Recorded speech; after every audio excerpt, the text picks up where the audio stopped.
Assalamualaikum warahmatullahi wabarakatuh. Sebelumnya perkenalkan nama saya Fitri Abdilyawati. Recording in progress. Assalamualaikum warahmatullahi wabarakatuh. Sebelumnya perkenalkan nama saya Fitri Abdilyawati. Di sini saya akan melanjutkan mengenai penjelasan MATLAB. Ya, sebelumnya di video sebelumnya itu saya telah menjelaskan mengenai pengenalan MATLAB dan juga fungsi MATLAB. Ya. Jadi di video kali ini saya akan lebih menjelaskan ke arah function-function apa aja yang digunakan dalam MATLAB dan juga contoh penerapannya juga. Langsung saja dimulai.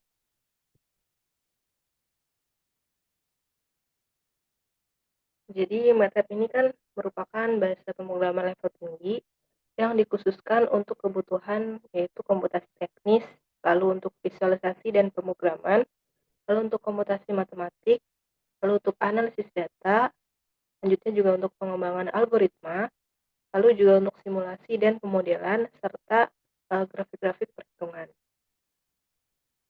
Nah, di sini penjelasan mengenai MATLAB language atau bahasa MATLAB. Bahasa MATLAB adalah high level matrix atau oral language dengan control flow, statement, function, data structure, input or output, dan fitur object oriented programming. Lalu memungkinkan baik programming in the small untuk membuat program dengan cepat atau quick and dirty, maupun programming in the large untuk membuat pemrograman besar dan rumit. Nah, penggunaan disesuaikan dengan kebutuhan. Selanjutnya interface MATLAB. Nah, ini bentuk tampilan dari MATLAB. Ini tampilan muka MATLAB-nya ya. Ada workspace, lalu juga ada command history. Di sini juga ada current directory, ada workspace yang ini bisa kita klik ini untuk memunculkan hasilnya atau outputnya. Lalu di sini ada command window. Ini ada menu-menu yang ada di MATLAB, ada file, edit, dan sebagainya. Nah, kita akan mulai dari current directory. Current directory adalah directory atau folder tempat kita bekerja. Nah, jadi ini adalah path default tempat kita mengakses gambar, function, dan menyimpan serta operasi file lainnya. Nah, ini tampilan dari current directory. Jika lebih detailnya seperti ini tampilannya. Lalu workspace. Nah, workspace ini digunakan untuk menampilkan nama, ukuran, dan juga tipe data variabel kita. Lalu ada command. Command adalah perintah yang diketikkan pada baris command line. Perintah bisa diakhiri dengan semikolon atau tanda titik koma atau juga tanpa diakhiri dengan semikolon. Satu line bisa kita ketikkan lebih dari satu perintah, dipisahkan dengan koma. Lalu ada variables. MATLAB bersifat dynamically typed, artinya variabel di MATLAB ini bisa dibuat menjadi berbagai tipe data kapanpun.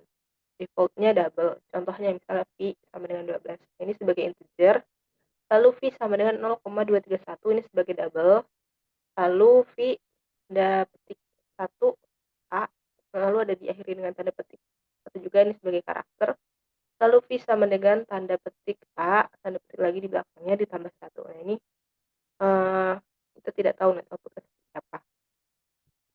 Selanjutnya ada tanda semikolon. Ini tidak wajib tapi digunakan untuk supresi output. Bila perintah tidak diakhiri dengan tanda semikolon atau titik koma, output akan ditampilkan. Bila diakhiri dengan bila diakhiri dengan titik koma, maka output tidak akan ditampilkan. Nah, ini misalkan kita bikin perintah magic 4 seperti ini dan juga magic 4 ada titik komanya di belakang. Nah, itu nanti outputnya juga bakal berbeda. Tadi jika ada tanda titik koma itu outputnya tidak akan ditampilkan, tapi kalau tidak ada tanda titik koma nanti outputnya akan ditampilkan. Lalu operator. Nah, tanda pada MATLAB ini sangat mirip dengan pada bahasa lain. Di penjumlahannya itu menggunakan tanda plus, ini lazim digunakan ya.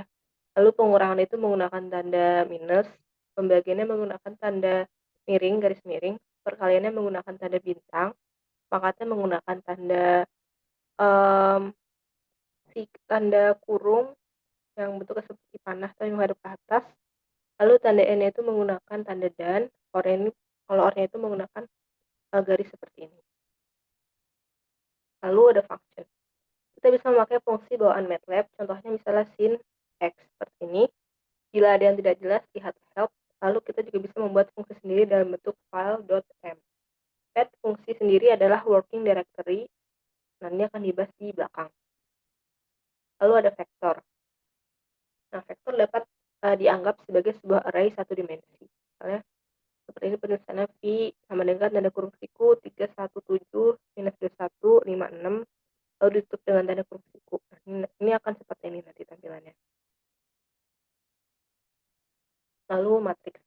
Nah, dimensi matriks sebagai array dua dimensi. Matriks M dengan ukuran 4 kali 5 berarti memiliki 4 baris dan juga memiliki 5 kolom. Coba bandingkan jika kita membuat matriks ones 3,5. Nah, ini akan tampil dengan 3 baris dan juga 5 kolom. Lalu kalau misalkan kita tulisnya seperti ini ones 5,3 itu tampilnya dengan 5 baris dan juga 3 kolom. Nah, mungkin cukup penjelasan mengenai mengenai pengenalan MATLAB dan juga fungsinya. Akan saya lanjutkan ke video selanjutnya. Baik, terima kasih.